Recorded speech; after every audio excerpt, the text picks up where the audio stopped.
अस्सलाम वालेकुम नाजरीन, मैं हूं फैसल रशीद और आप देख रहे हैं हमारा ऑफिशियल यूट्यूब चैनल। नाजरीन, एक लड़की ज्यादा एज की भी नहीं, सिर्फ 18 साल की लड़की, लेकिन जैसे ही उसकी शादी होती है उसका शोहर ही ऐसा जालिम होता है या उसकी बीवी की ऐसी गलती होती है कि उसकी बीवी के 59 टुकड़े फ्रिज में पड़े हुए मिलते हैं। इतनी ज्यादा नफरत क्यों थी कि 59 पीसेस बनाकर फ्रिज में रख दिए और उन्हीं टुकड़ों को पकाकर खाना शुरू कर दिया जिनके दरिंदों की तरह। लड़की की क्या गलती थी? सिर्फ एक गलती लड़की की, इसको फ्रिज में ले गई और इसका शोहर इसको खाने पर मजबूर हो गया। बहुत गहरी बातें हैं, लेकिन पॉइंट टू पॉइंट इस स्टोरी को रीड करते हैं। नाज़रीन, इंडिया बेंगलोर में रहने वाली ये लड़की, इस लड़की का नाम महालक्ष्मी है। इसकी एक बड़ी बहन जो कि शादीशुदा है, यानी कि अपनी शादीशुदा जिंदगी गुजार रही है, लेकिन इसके दो छोटे भाई भी हैं जो कि स्कूल की तालीम हासिल कर रहे हैं। लेकिन नाजरीन, महालक्ष्मी की भी शादी कर देते हैं इसके घर वाले। महालक्ष्मी का शोहर इतना ज्यादा पैसे वाला नहीं था, मामूली सी जॉब करता था, लेकिन महालक्ष्मी ने कहा कि मैं अपने शोहर की मदद करती हूँ और इसका काम में हाथ बटाती हूँ और अपने शोहर का साथ दूंगी,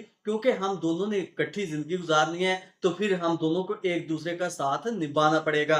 तो इसी वजह से महालक्ष्मी भी कोई मामूली सी जॉब के लिए निकल जाती है और इसे मामूली सी रेस्टोरेंट में जॉब मिल जाती है। लेकिन रेस्टोरेंट में जैसे ही जॉब मिलती है तो इसका शोहर भी काफी ज्यादा खुश होता है कि मेरी बीवी को इतनी ज्यादा फिक्र है मेरी, और अब हम आराम से अपने घर का खर्चा, अपने वालदैन का जो भी घर में मामलात होते हैं उसको हैंडल कर पाएंगे दोनों ही मिलकर। लेकिन जैसे ही कुछ महीने गुजरते हैं इस शादी को, लड़का फील करता है कि लड़की यानी कि इसकी बीवी जिसका नाम महालक्ष्मी है, वो इससे अच्छे से बात भी नहीं करती और हमेशा फोन में मगन रहती है और चैट करती रहती है, पता नहीं किससे बातें करती है और हमेशा खुश रहती है, लेकिन अपने शोहर से खुश होकर बात नहीं करती। और यही बात शोहर समझ गया कि शायद मेरी बीवी का कहीं और चक्कर है और ये मुझे चीट कर रही है, और अगर इसने मुझे धोखा दिया तो मैं इसका वो हाल करूंगा जो इसने कभी सपने में भी नहीं देखा होगा। महालक्ष्मी के शोहर ने बातों बातों में इसे आजमाने की भी कोशिश की कि क्या रिप्लाई आता है, लेकिन वो इसको दुदकारना शुरू होगी, यानी कि अपने शोहर को दुदकारना शुरू होगी। लेकिन जहां पर काम करती थी रेस्टोरेंट में, वहां इसके साथ एक लड़का था जो कि काफी ज्यादा अटैच था और उसको काफी ज्यादा टाइम देती थी, उसके करीब रहती थी, उससे हंसी खुशी बातें भी करती थी। लेकिन महालक्ष्मी के शोहर को यह बात मालूम नहीं थी कि शायद इसका कोई दोस्त है, लेकिन उसे यह जरूर मालूम था कि इसका किसी न किसी के साथ चक्कर जरूर चल रहा है। लेकिन जब महालक्ष्मी के शोहर ने देखा तो अब बात बहुत ज्यादा बिगड़ चुकी है, इन दोनों के बीच लड़ाई थोड़ी ज्यादा हो गई। नौबत यहाँ तक आ गई कि महालक्ष्मी ने आखिरकार अपने शोहर के थप्पड़ जड़ दिया। लेकिन कोई भी शोहर हो वो थप्पड़ बर्दाश्त नहीं कर सकता, ये आप लोग भी समझ सकते हैं। लेकिन जैसे ही महालक्ष्मी ने अपने शोहर के थप्पड़ मारा तो वो नाराज होकर अपने वालिदैन के घर चली जाती है और वालिदैन पूछते हैं कि क्यों, रात को घर पर आई हो, खैरियत तो है? लेकिन महालक्ष्मी कहती है कि मुझे डाइवोर्स चाहिए, जन के अपने शोहर से खुला चाहिए, मैं अपने शोहर के साथ नहीं रह सकती, उसने मुझे मारा है, वो मुझे टॉर्चर करता है, मेरा उसके साथ गुजारा नहीं है। लेकिन महालक्ष्मी के घर वाले भी कहते हैं कि तुम इस तरह से आई हो, लेकिन तुम्हें इस तरह से नहीं आना चाहिए था और तुम वापस चली जाओ, अब वही तुम्हारा घर है और तुम वापस इधर घर मत आना। महालक्ष्मी कहती है कि ठीक है, अगर आप मुझे इस घर में जगह नहीं देते तो मैं चली जाती हूँ, मैं कहीं और जाकर रह लेती हूँ, लेकिन मैं अपने शोहर के घर नहीं जाऊंगी। तो महालक्ष्मी और इसकी बेटी और इसका वो आशिक जो कि इसे बहुत ज्यादा पसंद करता था, ये तीनों एक फ्लैट ले लेते हैं और उस फ्लैट में रहना शुरू कर देते हैं, किराए के फ्लैट में रहना शुरू कर देते हैं। लेकिन कुछ दिन गुजरते हैं, उस फ्लैट से बदबू आना शुरू हो जाती है। लेकिन जब आसपास के लोग वहां जाकर देखते हैं कि कमरे को तो बाहर से ताला लगा हुआ है, लेकिन बदबू, इतनी ज्यादा गंदी बदबू कहाँ से आ रही है, तो मोहल्ले के लोग आसपास देखते हैं, उन्हें कुछ भी नजर नहीं आता कि जैसे ही वो उस दरवाजे का ताला तोड़कर, लॉक तोड़कर अंदर जाते हैं, वहां जाकर देखते हैं कि यहाँ पर तो कोई चीज नहीं जिसकी वजह से इतनी गंदी स्मेल आ रही है, यानी कि मोहल्ले वालों का जीना हराम हो गया था और वहां टिकना हराम हो गया था। आप जानते हैं कि डेड बॉडी की स्मेल कितनी ज्यादा होती है, वो पूरे मोहल्ले को बदबूदार कर देती है। और मोहल्ले वालों ने पुलिस को भी कॉल कर दी कि यहाँ से बदबू आ रही है बहुत ज्यादा,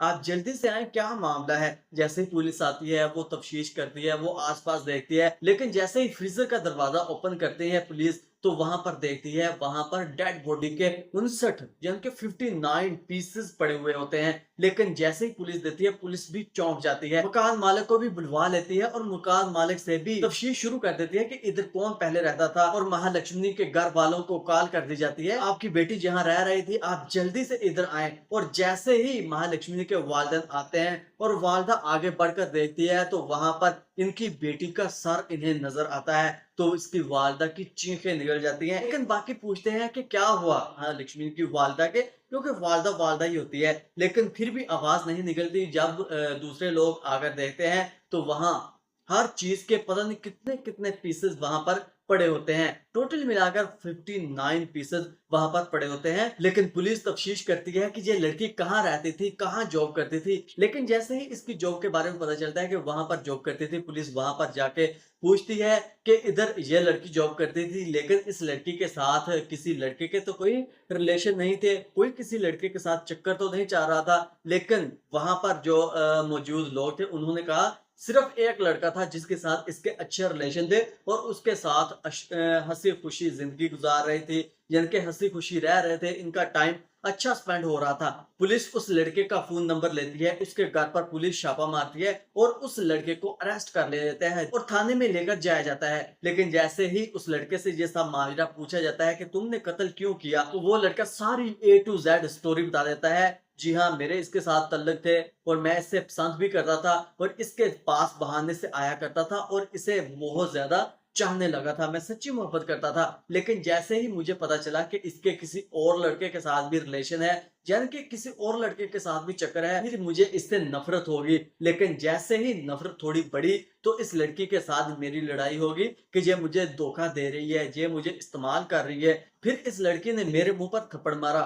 ये 2 थप्पड़ हो गए, पहला अपने शोहर के मुंह पर और दूसरा अपने आशिक के मुंह पर थप्पड़ मारा। लेकिन जैसे ही थप्पड़ मारा तो मुझे बहुत ज्यादा गुस्सा आया, मेरे हाथ में छुरी आई और छुरी के साथ मैंने इस पर वार कर दिया। पता नहीं इसके कहां कहां पर वार किया, कहां कहां पर चाकू लगे, ये लड़की वहां पर ही मर गई। लेकिन मैं इसकी लाश के पास बैठ गया और सोचने लगा कि अब क्या करूं। तो फिर मुझे नफरत ही इससे इतनी ज्यादा हो गई थी, सच्ची मोहब्बत करता था लेकिन इसने मुझे धोखा दिया और इससे नफरत ही इतनी ज्यादा हो गई थी कि इसके लाश के मैंने टुकड़े करना शुरू कर दिए। लेकिन जैसे ही मैंने काफी ज्यादा टुकड़े किए तो वो 59 टुकड़े बने और मैंने इसे फ्रिज में संभाल कर रख दिया। लेकिन मुझे नहीं आइडिया था कि इससे इतनी जाने डेड बॉडी से इतनी ज्यादा बदबू आएगी और मैं पकड़ा जाऊंगा। लेकिन मेरा तो प्लान ये था कि मैं थोड़े थोड़े पीसेस करके बाहर ले जाऊंगा ताकि मुझ पर किसी को शक भी ना हो। थोड़े थोड़े पीसेस करके बाहर ले जाऊंगा और बाहर फेंक दूंगा। लेकिन जैसे ही मैं एक दफा ही बाहर लेके गया हूँ थोड़े से पीसेस,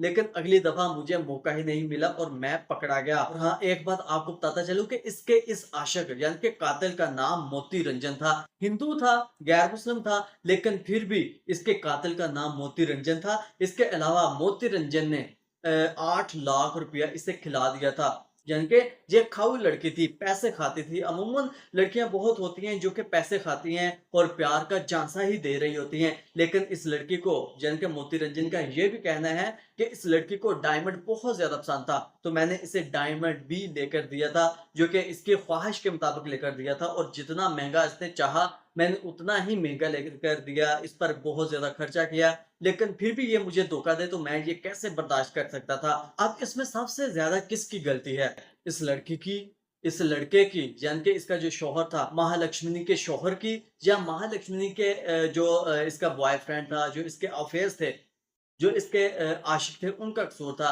तो सबसे कसूर मैं समझता हूँ कि लड़की का है।